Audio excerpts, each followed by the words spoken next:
Olá, alunos do terceiro ano, tudo bom com vocês? Professora Letícia falando de longe mais uma vez. Na videoaula de hoje nós vamos ter conteúdo de matemática, língua portuguesa e ciências. Vamos começar pelas correções das atividades das páginas 10, 11 e 12 sobre foco na leitura. Então vamos lá.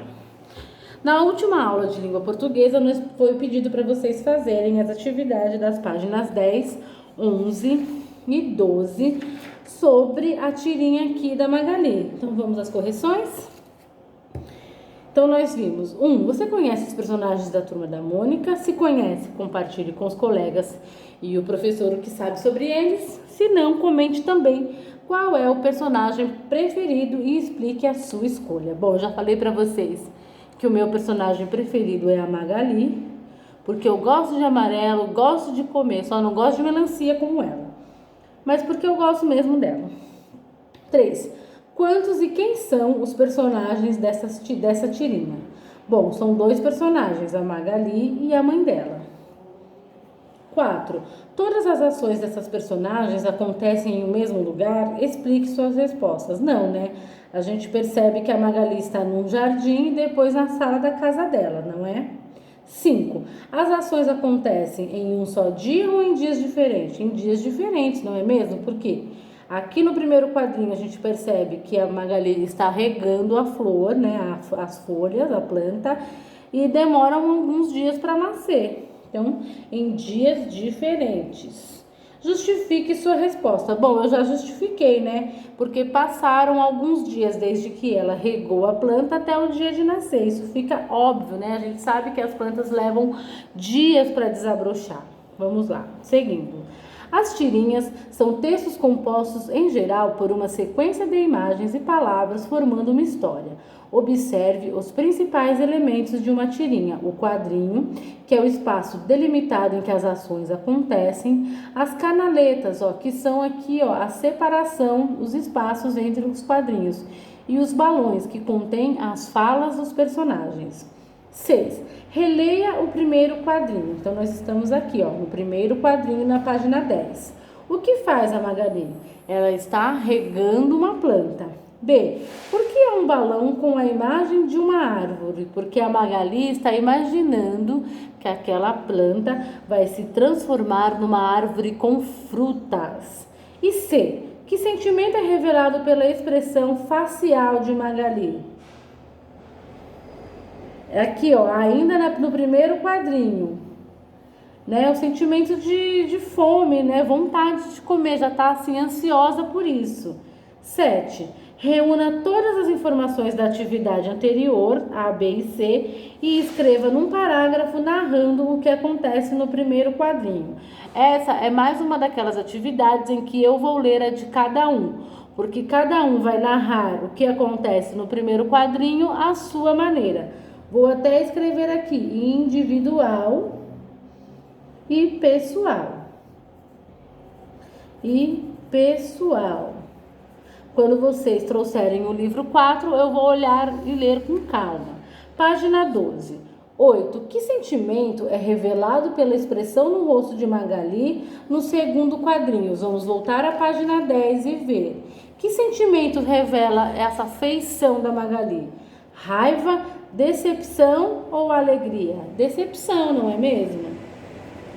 9. O que provocou esse sentimento? Bom, gente, ela queria o quê? Lá no primeiro quadrinho. Qual que era a esperança? Que nascesse uma árvore frutífera. E essa decepção é causada porque nasce uma flor. 10. Assinale o que é possível deduzir que aconteceu entre o primeiro e o segundo quadrinho. Magali terminou de regar a planta. Magali não ficou o tempo todo ao lado da planta, ou seja, ela saiu de perto. E entre as ações do primeiro quadrinho e a do segundo passou-se um tempo, provavelmente alguns dias, que é o que a gente já conversou. E para finalizar, Magali retornou ao lugar onde a planta estava. Lacunas do texto.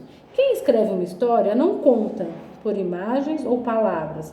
Tudo que acontece cabe ao leitor, com a sua experiência e seu conhecimento, preencher os espaços, as lacunas da história, construindo assim os sentidos da narrativa. Então é muita coisa que a gente também, né, imagina junto com a tirinha.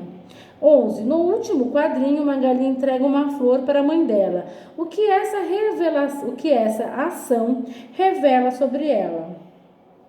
Que mesmo sendo, né, uma planta, mesmo sendo uma flor, ela encontrou uma maneira de agradar a mãe. Então ela é uma filha muito carinhosa. A planta não nasceu frutífera, mas nasceu uma flor. Sendo assim, ela vai agradar a mãe aí. Isso é muito legal. Agora, pessoal, nós vamos para as atividades das páginas 13. Será que é só a página 13? 13, 14, 15... 13, 14 e 15, porque as informações aqui se relacionam. Então, vamos lá. Tipos de balões. O balão de fala, no primeiro quadro da tirinha, indica que a Magali está pensando. Olha a diferença, ó, tá vendo? O primeiro balão indica pensamento. No terceiro quadro, o balão indica que ela está falando. O formato dos balões de fala pode indicar não só o tom de voz do personagem, mas também os sentimentos, raiva, tristeza e as ações, choro. Recorte e cole os balões de fala próximo às imagens a seguir adequadamente. Escreva, fala nessas expressões. Então, vocês têm o balão. Aqui ao lado, vocês vão recortar os 3 balões e colocar aqui, ó, na primeira imagem, na segunda e na terceira. E vão colocar falas neles, bem legal, né? Para vocês exercitar, ó.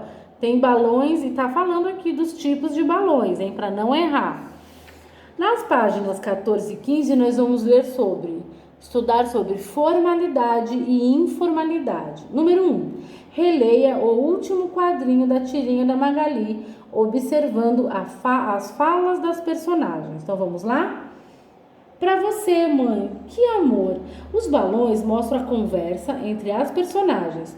Qual é a ordem de leitura dessas falas? Ou seja, quem fala primeiro? Vou colocar aqui, Magali.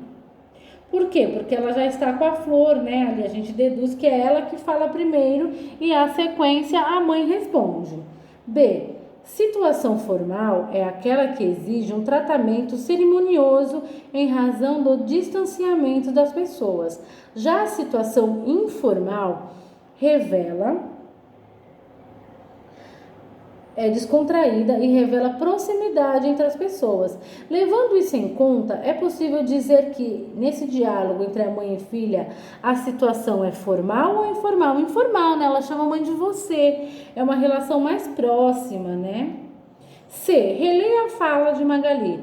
Pra é uma redução de qual palavra? Para, né? Vamos escrever aqui, para. O uso de pra é uma maneira de representar na escrita uma forma como essa palavra é pronunciada ou aproveitar o melhor espaço do balão que é pequeno. Não, é simplesmente para abreviar, né, uma palavra. Textos escritos podem ser mais ou menos formais. Nas tirinhas, em geral, os textos são informais, com marcas que mostram essa informalidade, como é o caso da redução de palavras pra no lugar de para. E para ajudar vocês nesse conteúdo, vocês vão fazer as atividades das páginas 2, da página 15, atividades 2 e 3. A 3 aqui vocês vão fazer sozinhos aí, tá bom? Peça para o papai e para a mamãe fazerem com você e dão sequência aí, tá bom? E é isso. Agora nós vamos para o nosso conteúdo de matemática, que a gente vai começar aqui no Aprender é Divertido, página 15 e 16. Depois nós vamos fazer as correções das páginas 17 e 17. É só isso mesmo, né? Então vamos lá. Para essa atividade, que eu acho legal vocês tentarem fazer em casa, vocês vão precisar de 50 palitos de sorvete. Eu não tenho 50 Por isso eu trouxe só alguns aqui pra gente ilustrar, para vocês entenderem como que pode ser feita essa brincadeira, combinado? Então vamos lá. 50 palitos, as cartas do material de apoio e o dado. Então vamos lá para a página 16 entender um pouco melhor dessa brincadeira. Então nós temos aqui o dado, os palitos, faz de conta que tem 50 aqui, hein, galerinha? Por quê? Vocês vão entender. Se você não tiver 50 palitos, peçam para a mamãe usar os palitos de dente que vocês têm em casa, depois jogar fora, não é para usar. Ou 50 pedaços de alguma coisa, porque vocês vão precisar desse número 50 para concluir o jogo, tá bom? Então vamos lá. 2. Embaralhem as cartas e formem uma pilha sobre a mesa. Então as cartas são essas que eu recortei, ó. E agora nós vamos embaralhar como se fosse um baralho de cartas. Vamos embaralhar e colocar sobre a mesa. Cada jogador, em sua vez, vira uma carta da pilha. Então, vamos lá. Eu virei aqui uma carta. 13. Vamos lá. E lanço o dado, observando o número que sairá. Vamos lançar o dado? Saiu 1. Então, vamos lá. O número da carta deve ser dividido pelo número que saiu no dado. Use os palitos de picolé para desenhar, para representar essa divisão. Então, eu tenho que dividir 1 por 13. 13 dividido por 1 é 13. Vamos ver quantos palitos eu tenho aqui? Eu tenho 1, 2, 3, 4, 5, 6, 7 palitos. Então, vamos supor que eu tivesse tirado o número 7. Eu teria que dividir 7 por 1. Então, se eu tenho 8 palitos e preciso dividir o palito com uma pessoa, quantos palitos eu tenho? Né, ó, então, a gente coloca aqui, ó. A carta foi a número 13, o dado foi o número 1. 13 dividido por 1. E a divisão é 13. Por quê? Porque 13 palitos dividido por 1 é igual a 13. Quantidades de palitos que restaram. Se eu tinha 50, deveria ter 50 palitos, eu posso fazer 50 menos 13. Vamos fazer junto aqui? 50 menos 13. 0 menos 3 eu não consigo, eu tenho que pedir emprestado. 10 menos 3, 7. 4 menos 1, 3. Sobraram 37 palitos. E aí vem a segunda rodada. E aí vocês vão jogando aí de acordo com o que vocês forem tirando. É por isso que é muito importante a gente ter os 50 palitos, porque aí vocês vão entender melhor. Então vamos lá.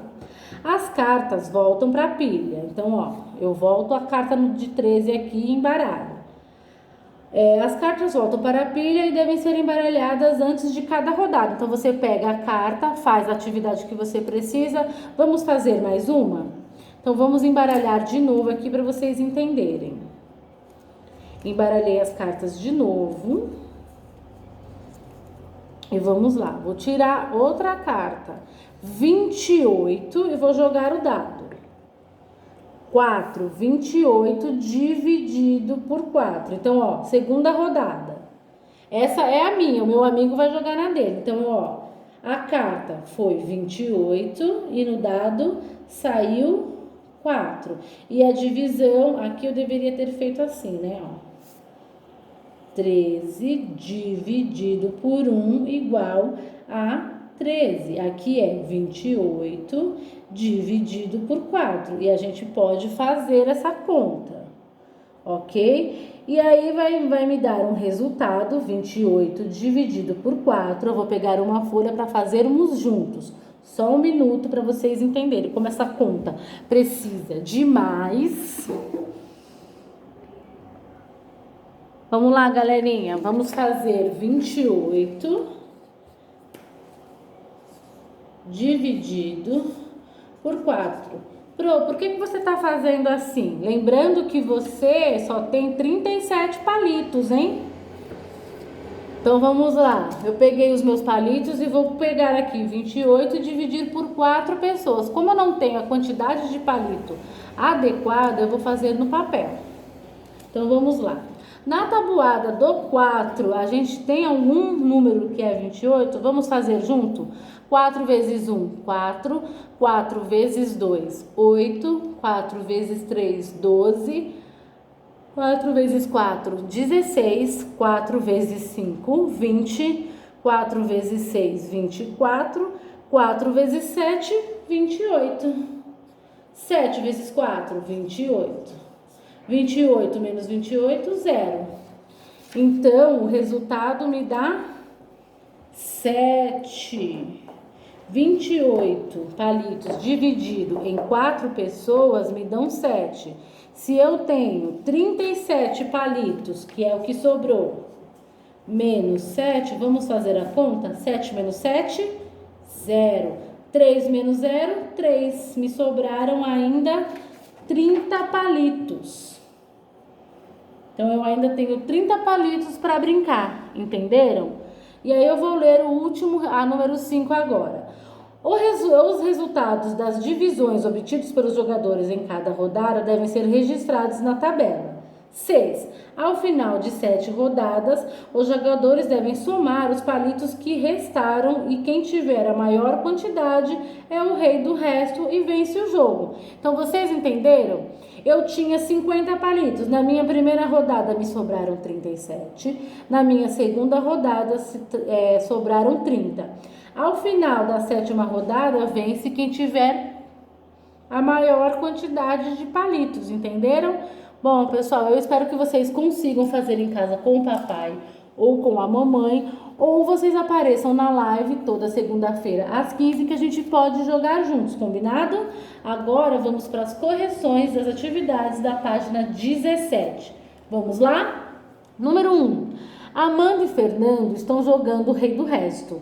Observe os números que saíram na carta e no dado lançado por Fernando. Então, ó, ele saiu o número 28 e o dado 3. Quantos palitos sobraram após essa divisão?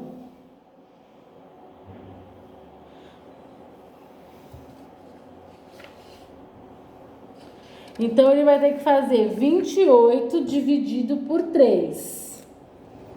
28 palitos dividido por 3. Então, ó, é assim, né?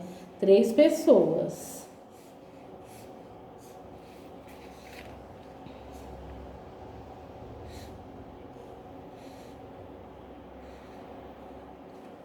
Então, vamos fazer 28 dividido por 3.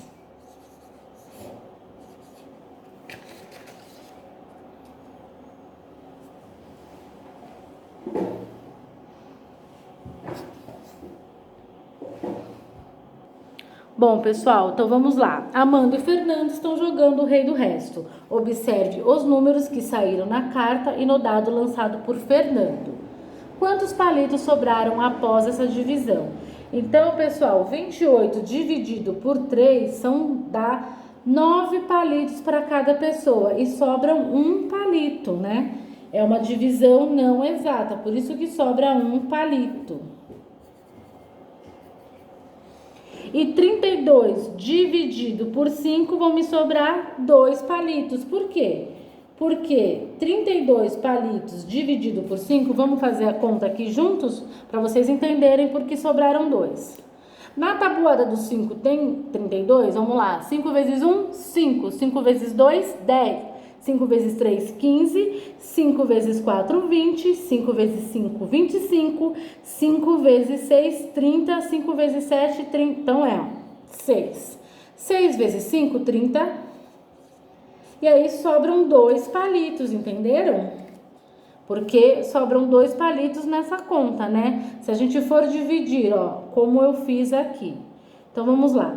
Na segunda rodada, a Amanda resolveu a divisão e viu que o resto era igual a 4. Escreva na carta o número que saiu. Aqui, pessoal, são duas opções. Vocês podem fazer 14 dividido por 5, que também sobra 4, ou 24 dividido por 5, que também vão sobrar 4 palitos. Então, eu vou colocar aqui 14.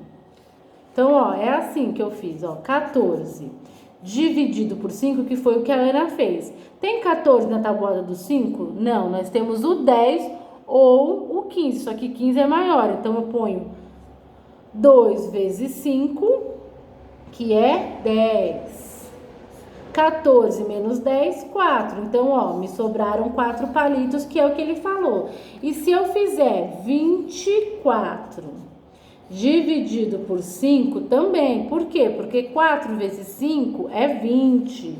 24 dividido por 24 menos 20, 4 palitos. Então, o número pode ser 24 ou 14. Entenderam? Número 3, observe os números que saíram na última rodada. Amanda, ela fez 35 dividido por 2 e o Fernando 35 dividido por 4. Quem obteve o maior resto nesta rodada? 35 dividido por 2 ou 35 dividido por 4?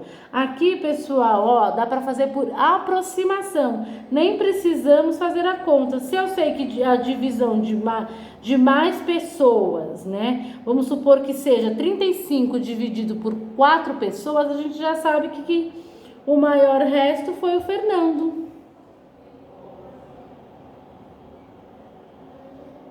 Bom, pessoal, como vocês já têm uma atividade de língua portuguesa para fazer, eu vou deixar ciências para a aula de amanhã, junto com outras disciplinas, com disciplina de geografia e história, combinado? Então, até a próxima videoaula, até mais!